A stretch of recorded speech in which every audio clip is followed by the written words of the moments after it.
Bonjour, je suis Ophélie Goffard, enseignante et formatrice de la méthode Périnée Mouvement de Blandine Calais-Germain.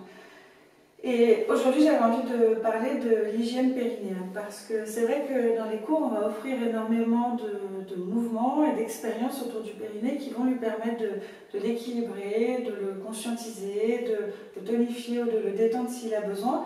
Mais parfois, ça ne suffit pas si au quotidien, on a des mouvements, des postures et des gestes délétères envers son plancher pelvien. Donc, je voulais faire le point déjà par rapport au stop pipi, qui a été recommandé pendant des années, mais qui aujourd'hui n'est plus du tout préconisé. Le stop pipi, c'est s'arrêter de faire pipi en plein milieu de la miction pour renforcer les muscles. C'est vrai que certains muscles du plancher vont se contracter, mais ça va complètement dérégler le système urinaire, qui est un système autonome et neurologique. Donc il vaut mieux ne pas le perturber pour qu'il reste bien en place. Ensuite, il y a des petites choses auxquelles on ne pense pas forcément, mais le périnée il est très en lien avec la posture.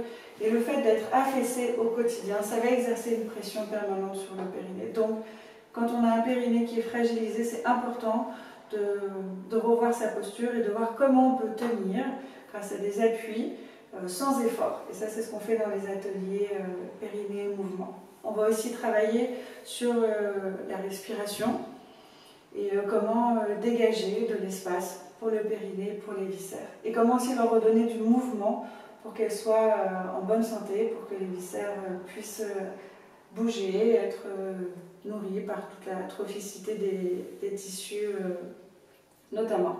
Donc par rapport à l'hygiène périnéale, un autre petit truc que je peux vous recommander, c'est de beaucoup vous étirer, de bâiller au quotidien. Ça va faire du bien, ça va détendre au niveau de la mâchoire, au niveau du diaphragme et aussi du plancher pelvien. Donc, voilà, vraiment d'aller amener les côtes en hauteur, ça va redonner plus d'espace.